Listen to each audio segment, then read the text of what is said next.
Que la paix, dans la mesure du possible, soit sur chacun d'entre vous. Petit message pour dire que ça fait longtemps que je ne me suis pas exprimé sur les réseaux, vous m'excusez, on enchaîne les déplacements ces derniers temps, mais c'est pour la bonne cause et la bonne raison. Je voulais adresser, durant ce petit message, durant ce petit temps qui m'est imparti, mes remerciements. Mes remerciements pour les fautes que le gouvernement Patrice Talon est en train d'accumuler. Donc, je remercie le gouvernement Talon pour les folies qu'il est en train d'opérer. Le gouvernement Patrice Talon est tellement conscient, vous voyez ce qui se passe au Sénégal avec la dette cachée. Macky Sall, lorsqu'il était président, tout le monde disait le miracle économique, il développe le pays, etc. Mais il a fait, avec ses blanchisseurs de capitaux spécialisés, des détournements de fonds, il a surendetté le pays, il a reçu des financements qu'il a par la suite versés dans autre chose que ce qui était censé être la caisse de l'État. Et aujourd'hui, on est en train de se rendre compte qu'il a saigné le pays. Patrice Talon est dans la même démarche. Il est très conscient que si l'opposition prend le pouvoir l'année prochaine, d'une façon ou d'une autre, Talon risque de prendre 30 ans de prison, minimum. Si c'est pas autre chose qui risque de lui arriver.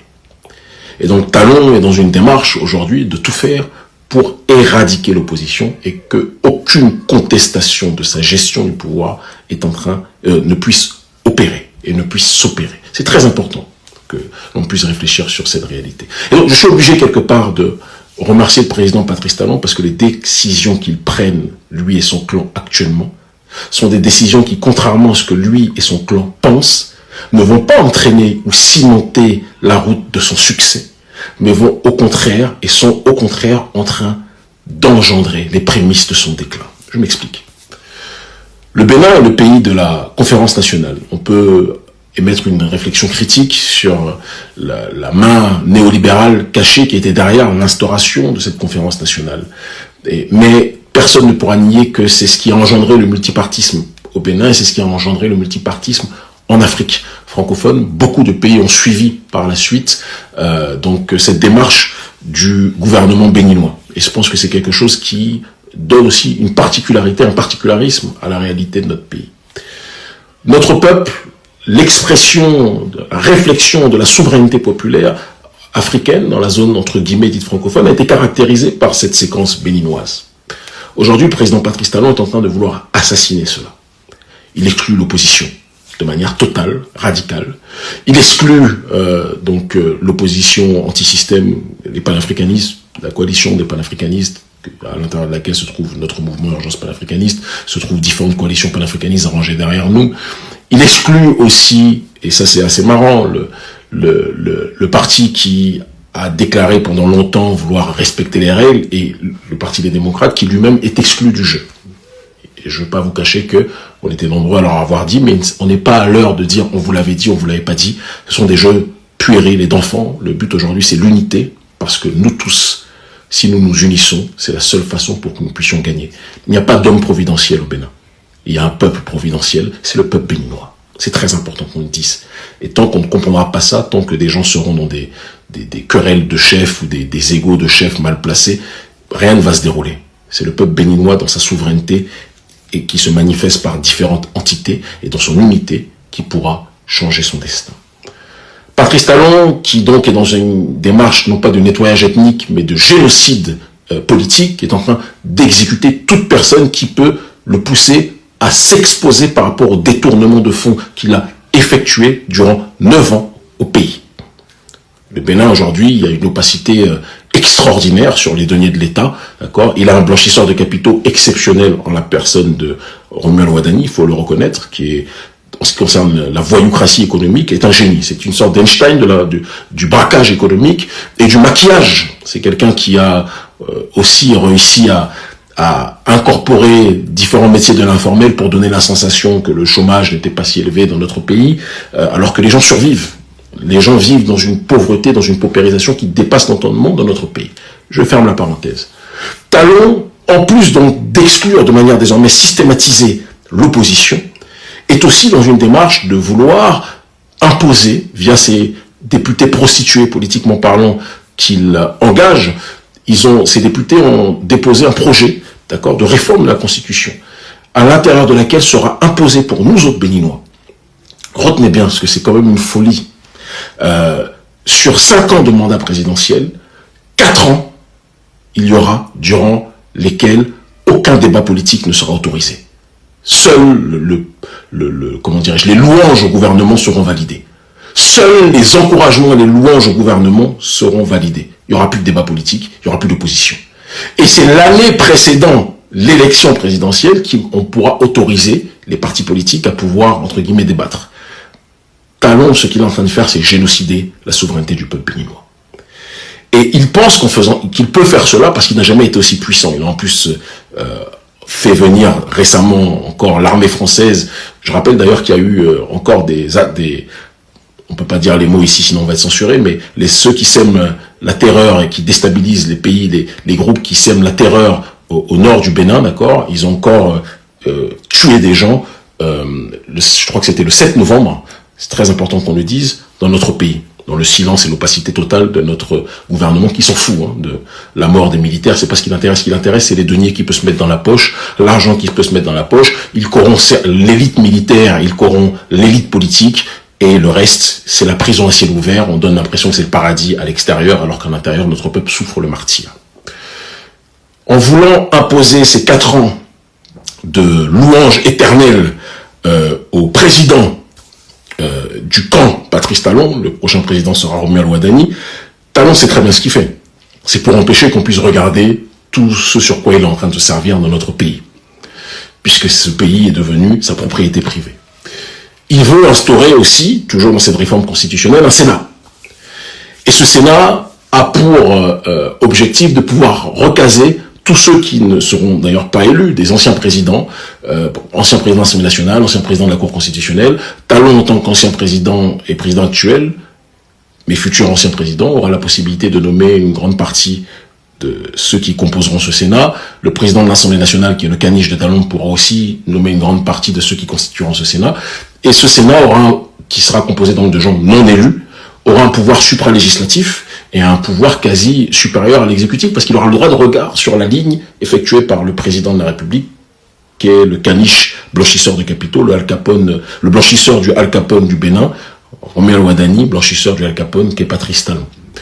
Et donc, quelque part, ce Sénat sera une sorte de conseil des ayatollahs, version néolibérale, version néocoloniale et version France-Afrique. Voilà, c'est un petit peu ça, ce qu'ils veulent faire. Ben moi, je suis obligé, quelque part, l'élimination de l'opposition, l'élimination systématique, l'injustice sociale caractérisée et globalisée, le braquage, le népotisme et la prédation économique du clan Patrice Talon, qui construit des clubs de golf, des grands hôtels pendant que le peuple, avec l'argent du contribuable, pendant que le peuple n'arrive pas à joindre les deux bouts, très important quand même. Le renforcement du lien avec l'entité néocoloniale, comme aucun président de l'histoire du Bénin ne l'a fait avec l'entité néocoloniale que constitue l'oligarchie française. Je ne mets pas les Français dans leur globalité dans la responsabilité. On a beaucoup de sympathisants, de partisans prolétaires français qui sont derrière nous, qui nous soutiennent. Mais je parle de l'oligarchie qui elle-même est conspuée en France, oligarchie avec laquelle le président Patrice Talon a décidé de rentrer dans un concubinage malheureux, pathétique, pour ne pas dire autre chose, en ce qui concerne leur réalité d'union économique et politique. Eh bien, tous ces facteurs-là, contrairement à ceux qui pensent que notre pays est en train de mourir, moi je pense que Talon est en train de jouer ses dernières cartes et qu'il est en train de créer les prémices de son déclin. Parce qu'on ne peut pas autant violer la dignité du peuple béninois et penser que ce qui va se passer, c'est que le peuple béninois se taira éternellement. Il est en train de pousser le bouchon loin, loin, loin, loin, loin. Et comme il voit le peuple béninois qui pour l'instant ne réagit pas, se tait, parce que nous sommes un peuple très malin, il pense que sa domination sera éternelle. Je peux vous assurer que le scénario qui s'est déroulé dans certains pays ces dernières années, observez bien ce que je vous dis, va se dérouler au Bénin. Observez bien, mémorisez bien, enregistrez bien ce que je vous dis. Et c'est pour ça que je fais partie de ceux qui sont extrêmement sereins. Il n'y aura pas d'effusion de sang. Le peuple ne va pas... Non. Mais il va y avoir un bouleversement qui va se dérouler. Et Talon ne pourra pas assumer. Vous ne pouvez pas autant violer la dignité de notre peuple et penser que rien ne va se passer. Le Bénin de Béhanzin, qui a été déporté par les élites françaises est aujourd'hui souillé, sodomisé, d'accord, bousculé, brutalisé par un clan qui a décidé de vendre de nouveau notre souveraineté à cette même oligarchie française, mettant en danger l'économie de notre pays, parce que malgré les maquillages de Ouadani qui nous parlent de croissance, parce qu'ils ont incorporé les métiers de l'informel, etc., pour donner l'impression que l'économie se porte bien, etc., ils ont maquillé les chiffres de manière spectaculaire.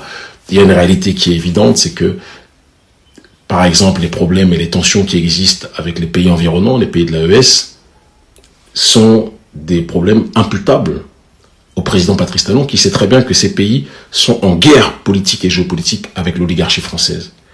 Et le président Patrice Talon maintient, parce qu'il sait qu'il ne veut pas être soulevé ou renversé, et donc il demande en échange de marchés qu'il offre de manière illimitée aux autorités françaises, il demande, comme tout bon dirigeant de la France-Afrique, à ce que les autorités françaises et l'armée française le sécurisent et le protègent, a fortiori en cette période électorale. Mais les temps à venir vont édifier tout le monde.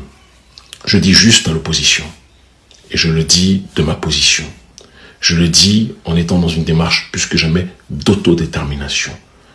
C'est l'unité des nôtres qui permettra de pouvoir vaincre le tyran. Il n'y a pas d'homme providentiel au Bénin. Les petites querelles de chefs, les uns qui doivent être chefs, qui pensent être chefs, laissez ça. Tout le monde doit être dans une démarche de s'unir.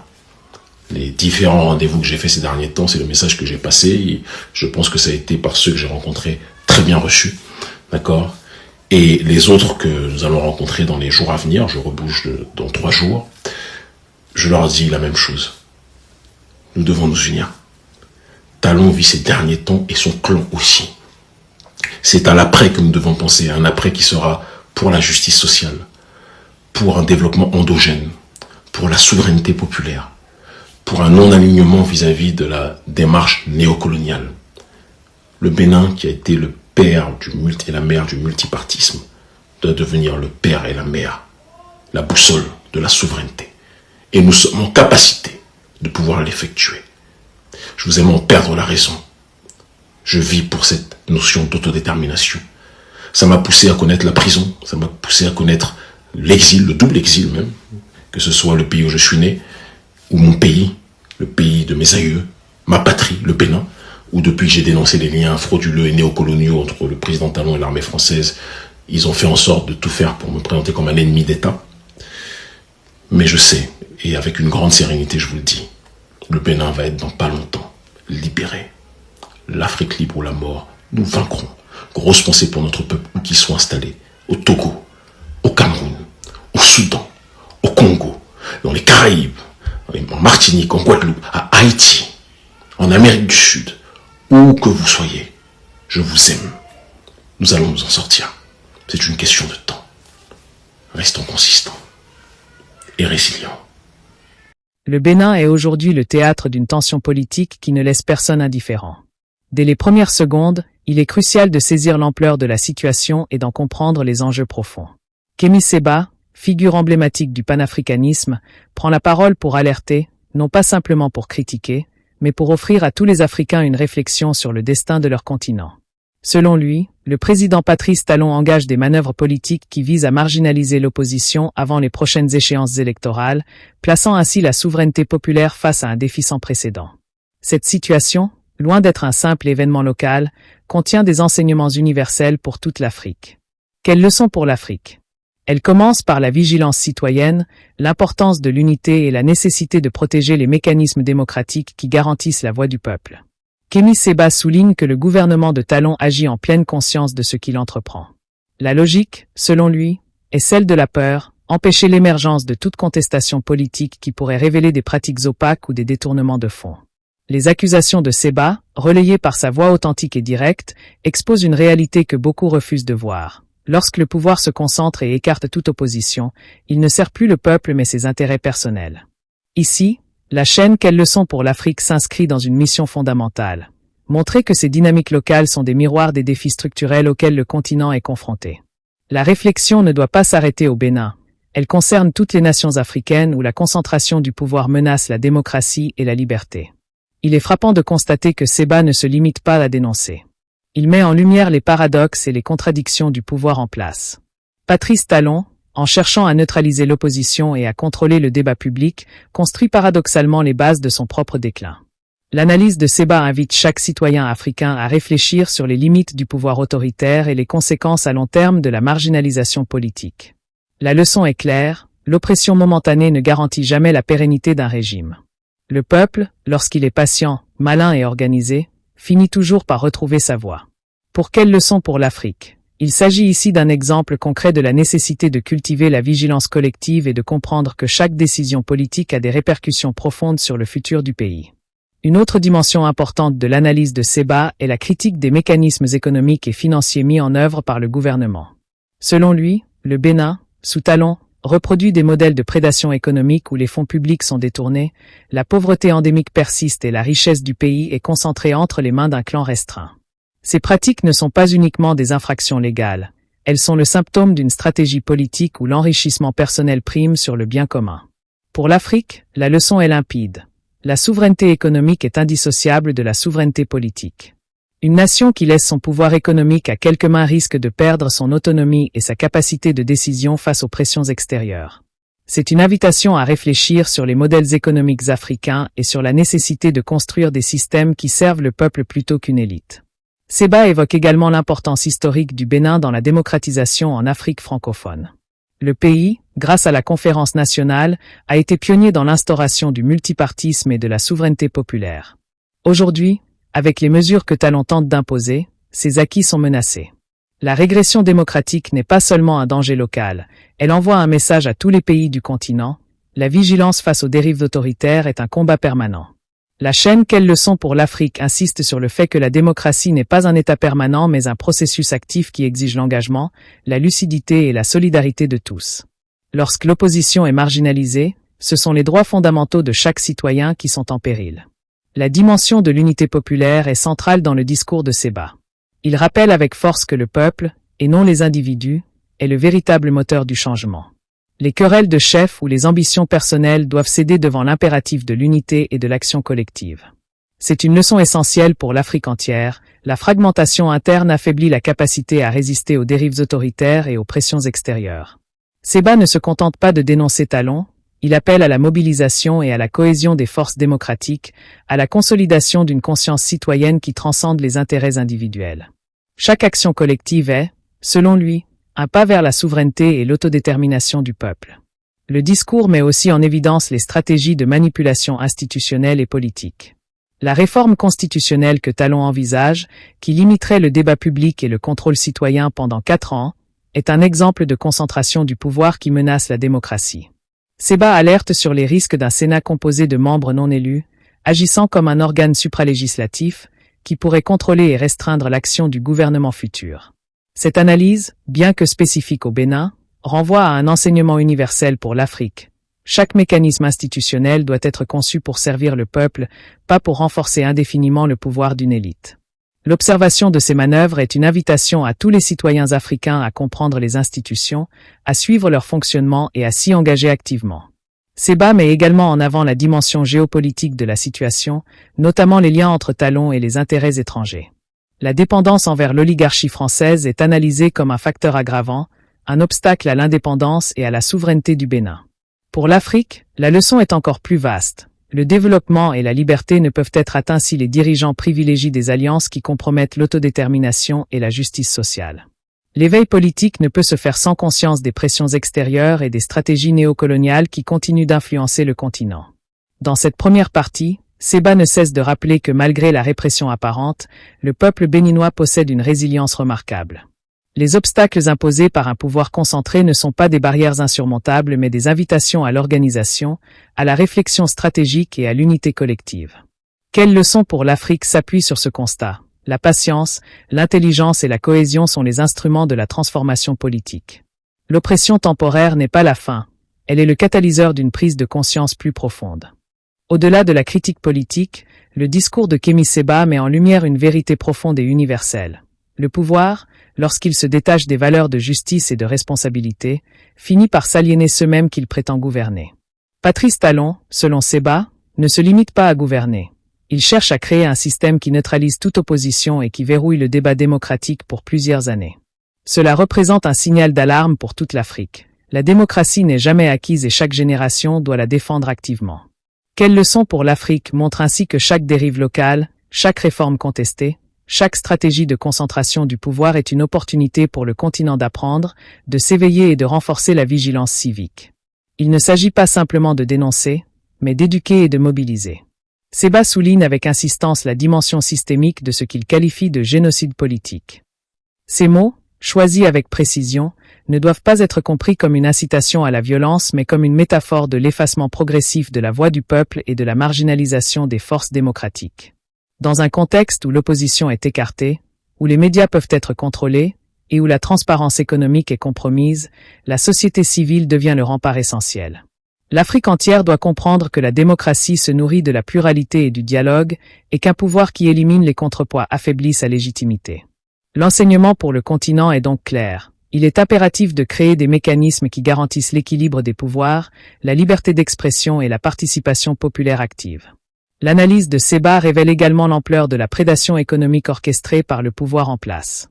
Il dénonce l'opacité dans la gestion des deniers publics, le recours à des intermédiaires financiers qui dissimulent les flux et la concentration des richesses dans une minorité privilégiée. Ces pratiques ne sont pas seulement des infractions, elles compromettent la croissance réelle et durable du pays. Pour l'Afrique, la leçon est double. La souveraineté économique est indissociable de la souveraineté politique et le contrôle citoyen sur les finances publiques est un pilier de la démocratie. Une nation dont les ressources sont accaparées par un clan au détriment du peuple est condamnée à une fragilité politique et sociale. Cette analyse pousse chacun à s'interroger sur la manière dont les gouvernements africains gèrent les richesses nationales et sur le rôle que chaque citoyen peut jouer pour exiger transparence et responsabilité. Le discours ne se limite pas à une critique. Il contient un message de stratégie et d'espoir. Seba insiste sur l'importance de l'unité populaire et sur la primauté du collectif sur les ambitions individuelles. Selon lui, le peuple béninois, lorsqu'il est conscient et organisé, devient le véritable moteur du changement. Les querelles de chefs, les conflits de pouvoir ou les divisions partisanes ne doivent pas détourner l'attention de l'objectif fondamental, défendre la souveraineté et la liberté. Pour toute l'Afrique, cette leçon est essentielle. Les fractures internes affaiblissent la résistance à l'autoritarisme et à la manipulation. La consolidation de la solidarité civique et la promotion d'une conscience citoyenne collective sont des étapes incontournables pour assurer une transformation durable et équitable. La dimension institutionnelle est également au cœur de l'alerte de Seba. Il met en lumière la réforme constitutionnelle envisagée par Talon, qui limiterait le débat politique et instaurerait un Sénat composé de membres non élus. Ce Sénat, tel qu'il est décrit, pourrait contrôler et encadrer l'action du pouvoir exécutif, affaiblissant ainsi les contrepoids démocratiques. Cette situation démontre un principe universel. Les institutions ne doivent jamais servir à prolonger indéfiniment le pouvoir d'une élite mais à garantir l'équilibre, la justice et la participation du peuple. L'Afrique doit tirer de cet exemple une réflexion sur la conception institutionnelle, l'importance des contre-pouvoirs et la vigilance nécessaire pour prévenir toute dérive autoritaire. Seba évoque aussi la question de la dépendance géopolitique et de la néocolonisation. Les relations de Talon avec l'oligarchie française sont analysées comme une alliance qui fragilise l'autodétermination et le développement souverain du Bénin. Ici, le message dépasse les frontières du Bénin, l'Afrique tout entière est concernée par les pressions extérieures qui peuvent influencer les décisions locales. L'histoire du continent montre que l'indépendance politique et économique est un processus fragile qu'il convient de défendre activement. La leçon pour chaque pays africain est de promouvoir un non-alignement conscient et de bâtir des alliances qui servent le peuple plutôt que des intérêts étrangers. Malgré la gravité de la situation, Seba reste profondément optimiste. Il affirme que la répression apparente ne signifie pas la fin du changement. Au contraire, elle révèle la résilience et la créativité du peuple béninois, capable d'organiser, de réfléchir et de se mobiliser collectivement. Cette perspective met en évidence une vérité universelle pour toute l'Afrique. Le changement durable ne repose pas sur la force brute, mais sur la conscience collective, la patience et la mobilisation stratégique. Quelle leçon pour l'Afrique illustre parfaitement cette approche? Chaque événement politique doit être analysé comme un outil pour éduquer, mobiliser et inspirer l'action civique. Seba appelle également à une réflexion sur la justice sociale et le développement endogène. L'après-Talon, selon lui, doit être une période de reconstruction où la souveraineté populaire, l'équité économique et le non-alignement vis-à-vis des puissances extérieures seront au cœur des priorités. Ce message est essentiel. Il rappelle que l'Afrique possède les ressources, l'histoire et la capacité de se gouverner de manière autonome pour le bien de ses citoyens. La leçon est claire, L'avenir du continent dépend de la sagesse collective, de l'action citoyenne et de la vigilance face aux dérives politiques et économiques. Enfin, Seba humanise son message par des appels à la solidarité internationale et à l'unité de tous les Africains, quelle que soit leur localisation. Que ce soit au Bénin, au Togo, au Cameroun, en Afrique de l'Ouest ou dans la diaspora, il insiste sur l'importance de rester consistant et résilient. Le message dépasse la critique politique. Il s'agit d'un appel à l'engagement citoyen, à l'éducation collective et à la construction d'une Afrique consciente de ses droits et de sa destinée. Chaque spectateur, chaque citoyen, devient ainsi un acteur potentiel du changement, capable de propager la vérité, la justice et la responsabilité. En conclusion, ce discours, en dépit de la gravité des accusations, est porteur d'espoir. Il montre que la vigilance, l'unité et la conscience citoyenne sont les instruments qui permettent à un peuple de se libérer de l'oppression, de reconstruire ses institutions et de garantir son avenir. Pour quelle leçon pour l'Afrique? Cette analyse ne se limite pas à un événement spécifique au Bénin. Elle est un modèle de lecture critique, lucide et constructive de toutes les situations politiques sur le continent. Elle invite chaque Africain à réfléchir, à s'organiser et à agir avec courage et détermination, convaincu que l'avenir dépend de sa sagesse, de sa vigilance et de son engagement collectif. Ainsi, le message de Seba n'est pas seulement une alerte politique. C'est un guide pour l'autodétermination, un appel à la responsabilité citoyenne et une invitation à construire une Afrique plus juste, souveraine et consciente. Le chemin est long, les obstacles nombreux, mais le potentiel du continent est immense. Les leçons tirées de ce contexte béninois sont claires: vigilance, unité, engagement et solidarité sont les piliers d'une Afrique capable de s'émanciper, de protéger ses institutions et de garantir un avenir digne pour ses populations.